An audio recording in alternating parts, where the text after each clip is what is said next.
दोस्तों आप लोगों का स्वागत है गुलशन गुप्ता एजुकेशनल में। आज आप लोगों का दोस्तों प्राचीन इतिहास में क्लास 2 आज हम सरल भाषा में समझाएंगे। दोस्तों एक सीट तभी पक्का होगा जब आप लोग पॉकेट जीके के शुरू से लास्ट तक वीडियो देखिएगा।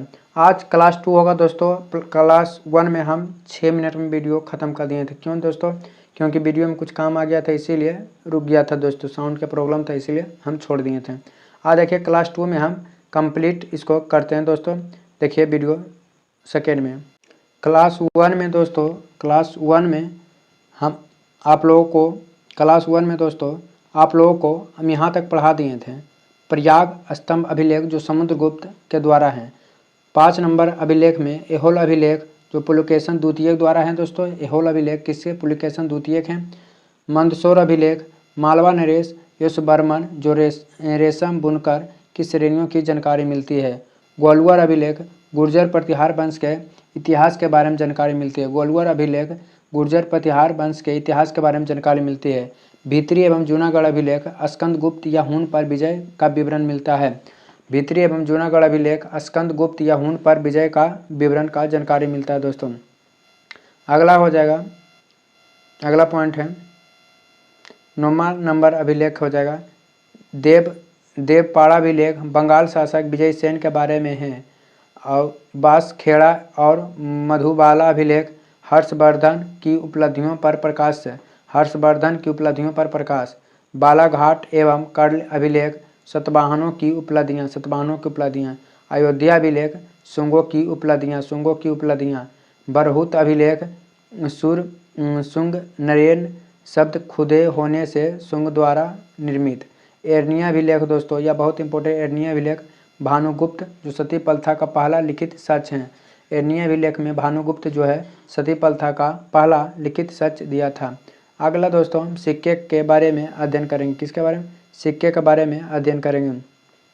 सिक्का का अध्ययन मुद्रा शास्त्र कहलाते हैं। हम सिक्का जो अध्ययन करते हैं दोस्तों उसमें उसे मुद्रा शास्त्र कहा जाता है। पुराने सिक्का तांबा थे, चांदी, सोना और सीसा धातु के बने थे। जो सिक्का का अध्ययन हम मुद्रा शास्त्र कहते हैं, निमोनिक्स कहा जाता है। जो पुराने सिक्के थे ये तांबा था, चांदी था, सोना का था और शीशा भी था दोस्तों। प्राचीनतम सिक्का को आहत सिक्का भी कहा जाता है। जो प्राचीन सिक्का थे, पुराने वाला सिक्का थे, उसे हम लोग उसे आहत सिक्का कहते हैं। कौन सा? आहत सिक्का कहते हैं। इसी को साहित्य में कर्षपन कहते हैं। क्या कहते हैं? कर्षपन कहते हैं दोस्तों। क्या कहते हैं? कर्षपन कहते हैं। इसे साहित्य में हम कर्षपन कहते हैं। सर्वप्रथम सिक्कों पर यवन शासकों ने लेख लिखने का कार्य किया था। सर्वप्रथम सिक्कों पर यवन शासकों ने लेख लिखने का कार्य किया था। पूछेगा लेख लिखने का कार्य सबसे पहले किस शासकों ने किया था? तो यवन शासक का हो जाएगा। यवन शासक। कनिष्क के सिक्कों से उसके बौद्ध धर्म का अनुयायी होना प्रमाणित होता है। मतलब कनिष्क के सिक्कों से उसका जो है बौद्ध धर्म का अनुयायी होना प्रमाणित होता है। मतलब उससे संगठित है। उससे कौन? बौद्ध धर्म से संगठित है कनिष्क।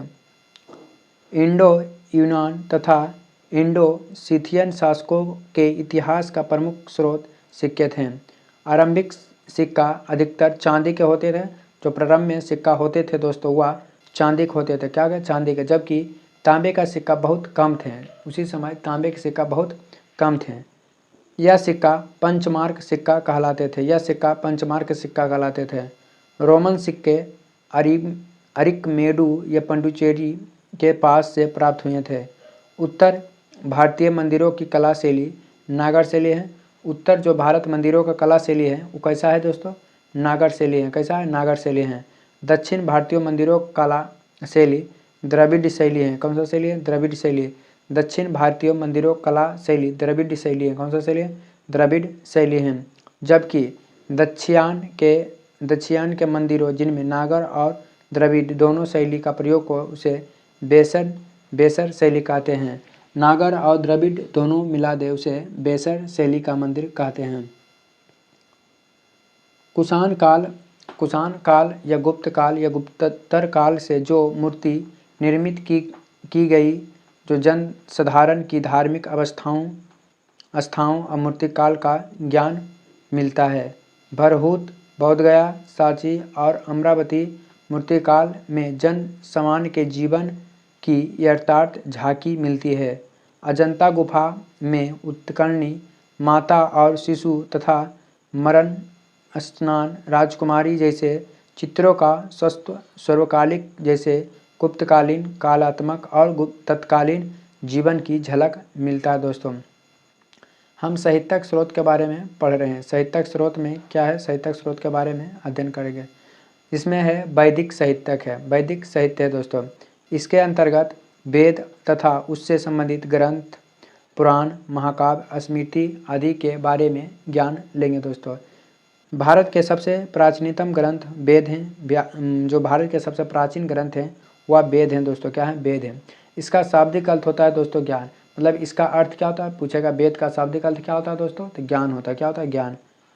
श्रवण परंपरा से सुरक्षित होने के कारण इसे श्रोता भी कहा जाता है। मतलब श्रोता भी कहा जाता है। वेदों का संकलनकर्ता महर्षि कृष्ण देवयान वेदव्यास हैं को माना जाता है। जो वेदों का संकलन करता है उस वह क्या है? कौन है दोस्तों? तब महर्षि कृष्ण देवयान वेदव्यास को माना जाता है। वेद की कुल संख्या 4 होते हैं दोस्तों। कितना होते हैं? 4 होते हैं। वेद की कुल संख्या कितना होता है? वेद 4। ऋग्वेद, सामवेद, यजुर्वेद और अथर्ववेद। ऋग्वेद, सामवेद, यजुर्वेद और अथर्ववेद दोस्तों।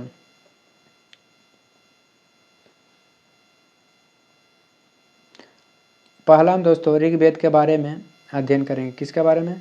ऋग्वेद के बारे में अध्ययन करेंगे। वेद की संख्या कितना होते हैं? 4 दोस्तों। ब्राह्मण साहित्य में सबसे प्राचीन ग्रंथ ऋग्वेद है। ब्राह्मण साहित्य में सबसे प्राचीन ग्रंथ ऋग्वेद है। ऋग्वेद में ऋग का अर्थ छंदों का तथा चरणों से मुक्त यंत्र, छंदों तथा चरणों से मुक्त यंत्र। ऋचिकाओं के क्रमबद्ध ज्ञान को संग्रह को ऋग्वेद कहते हैं। मतलब ऋचिकाओं जो क्रमबद्ध ज्ञान को संग्रह को क्या कहते हैं? ऋग्वेद कहा जाता है। कौन सा? ऋग्वेद कहा जाता है। इसमें 10 मंडल, 1028 सूक्त और 10,462 ऋचाएँ हैं दोस्तों। इसमें 10 मंडल, 1028 सूक्त और 10,462 ऋचाएँ हैं। वेद के ऋचाओं को पढ़ने वाले ऋषि को होत्र कहते हैं। जो वेद के ऋचाओं को पढ़ने वाले को ऋषि को क्या कहा जाता है दोस्तों? होत्र कहते हैं। जो हम वेद पढ़ते हैं उसे क्या कहते हैं? होत्र कहते हैं।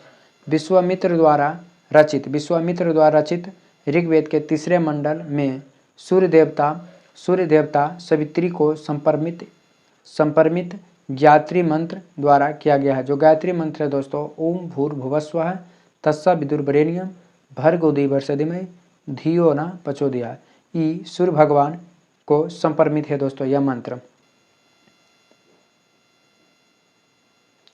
इसके 9वें मंडल में सोम देवता का उल्लेख है। इसके 9वें मंडल में सोम देवता का उल्लेख है। बाद में जोड़ा गया 10वां मंडल। अब पहली बार शूद्रों का उल्लेख किया गया जिसे पुरुष सूक्त कहा जाता है। जिसके जानकारी 4 वर्ण हैं: ब्राह्मण, क्षत्रिय, वैश्य तथा शूद्र। ब्राह्मण, क्षत्रिय, वैश्य, शूद्र। आदि पुरुष ब्राह्मण के क्रमशः हैं। मुख, भुजा, जांघा, चरण से उत्पन्न हुई है। ऋग्वेद में इंद्र के लिए 250, अग्नि के लिए 200 ऋचाओं मंत्र की रचना किया गया है। पूछेगा ऋग्वेद में इंद्र के लिए कितने मंत्र के रचे? तो 250 और अग्नि के लिए 200। वामांतर के तीनों पगों का आख्यान प्राचीनतम स्रोत ऋग्वेद है। दूसरा वेद है दोस्तों यजुर्वेद। यजु का अर्थ होता है यज्ञ। यजु का अर्थ क्या होता है दोस्तों? यज्ञ होता है। यजुर्वेद में यज्ञों का नियम तथा नियमों एवं विधि विधान का संकलन मिलता है। वैदिक मंत्रों के संग्रह यजुर्वेद में बताए गए हैं। यह वैदिक अनुष्ठान से संबंधित हैं। यजुर्वेद के मंत्रों का उच्चारण करने वाला पुरोहित अध्वर्य कहलाता है।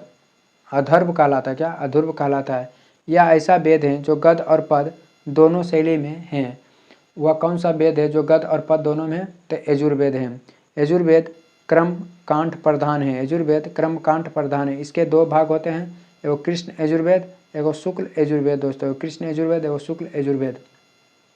तीसरा है समवेद। सम का शाब्दिक अर्थ होता है ज्ञान या संगीत। सम का शाब्दिक अर्थ है ज्ञान या संगीत। इसमें मुख्यतः यज्ञों का अवसर पर गाए जाने वाले मंत्रों का संकलन है। इसके मंत्र को गाने वाला उद्गत कहलाता है। इसके मंत्र को गाने वालों को उद्गत कहलाता है। इसे भारतीय संगीत का जनक कहा जाता है। इसे भारतीय संगीत का जनक कहा जाता है। समवेद में कुल 1875 ऋचाएँ हैं, जिनमें 75 से अतिरिक्त शेष ऋग्वेद से ली गई हैं। इसका अपवेद गंधर्ववेद है। इसके प्रमुख शाखाएं हैं कोथोमिया, जैमिनिया और रामेनिया। अब अथर्ववेद चौथा वेद है दोस्तों, अथर्ववेद। अथर्व नामक ऋषि इसके प्रथम दृष्ट हैं। इन्हीं के नाम पर इसे अथर्ववेद कहा गया है। और दूसरा दृष्ट रचयिता अंगिरस ऋषि थे, जो भी कहा जाए। इसे भेषज वेद भी कहा जाता है। इस वेद में सर्वप्रथम सती प्रथा का उल्लेख किया गया है। इसकी रचना सबसे अंत में हुई है। इसकी रचना सबसे लास्ट में अथर्ववेद में सबसे लास्ट में, जो चौथा वेद माना जाता है, इसमें सबसे लास्ट में हुआ। इसमें कुल 20 कांड, 731 सूक्त और 5987 मंत्र, जिसमें लगभग 1200 मंत्र ऋग्वेद में उद्धृत हैं। यह भौतिकवादी वेद हैं। इसमें सामान्य मनुष्य के विचारों तथा अंधविश्वासों का विवरण मिलता है। इसमें जादू टोटके का उल्लेख किया गया है। इसमें चिकित्सक पद्धति एवं औषधि का उल्लेख किया गया है। इसका उपवेद शिल्प वेद है। इसका उपवेद क्या है? शिल्प वेद है।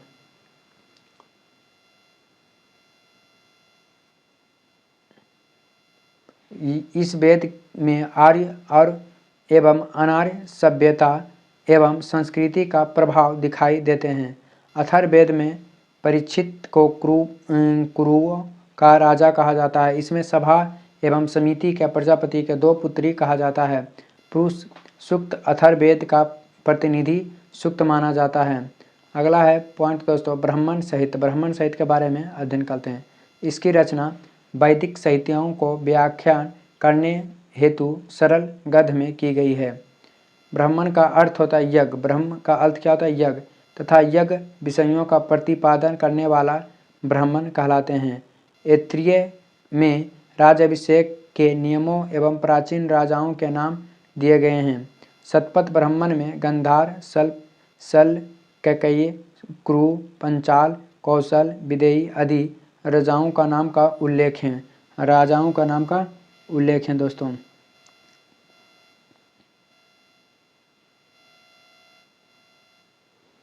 ब्राह्मण ग्रंथ में दोस्तों ऋग्वेद का उपवेद यजुर्वेद है। इस ब्राह्मण ग्रंथ में ऐत्रेय एवं कौशितिकी ब्राह्मण है। यजुर्वेद का धनुर्वेद कहा जाता है। वो शतपथ एवं तैत्तिरीय ब्राह्मण है। समवेद को गंधर्व वेद, जो पांडविश ब्राह्मण, इसे तांडीय ब्राह्मण भी कहा जाता है। अथर्ववेद को शिल्प वेद, इसे गोपत ब्राह्मण भी कहा जाता है। अरण्य साहित्य किसे कहते हैं दोस्तों? इसके बारे में भी अध्ययन कर लेते हैं।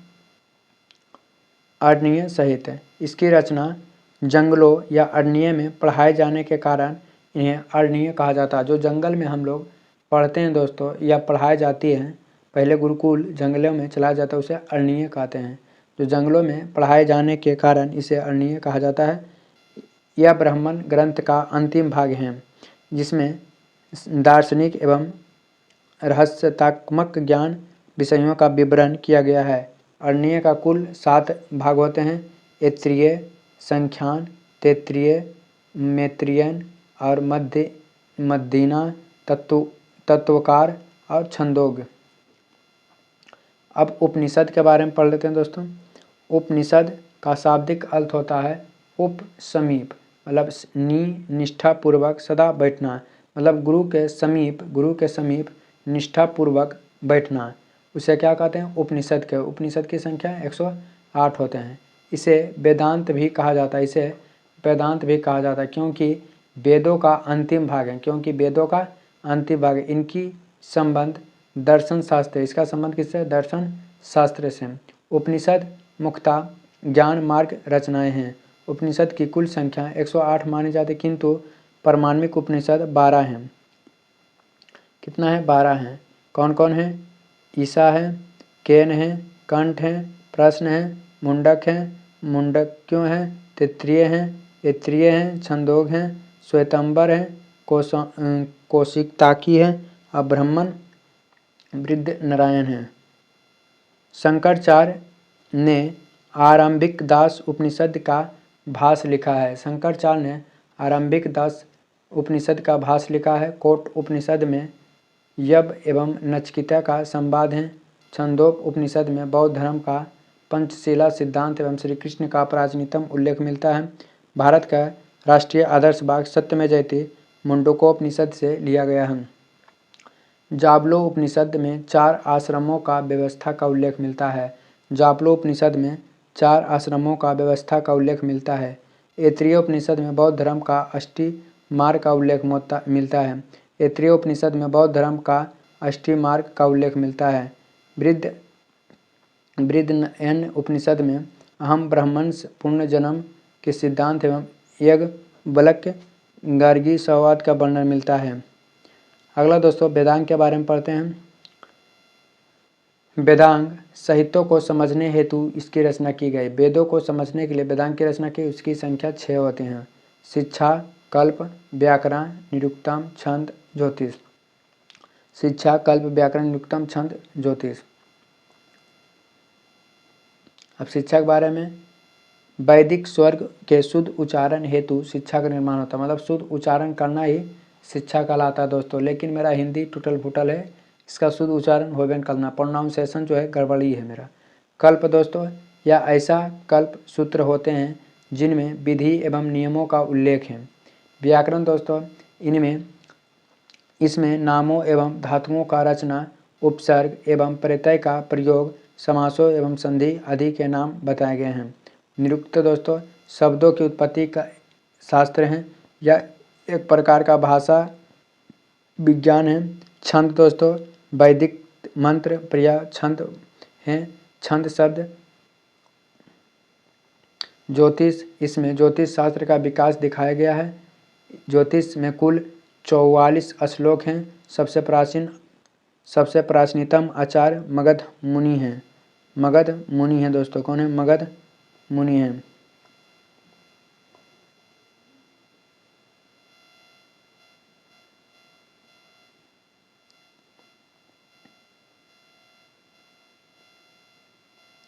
अगला दोस्तों सूत्र अगला वीडियो में आएगा दोस्तों, ताकि वीडियो लंबा ना हो सके। क्लास 3 अगला वीडियो में आएगा दोस्तों। वीडियो अच्छा लगा तो चैनल को सब्सक्राइब, वीडियो को शेयर करें। आप लोग का दिन शुभ हो।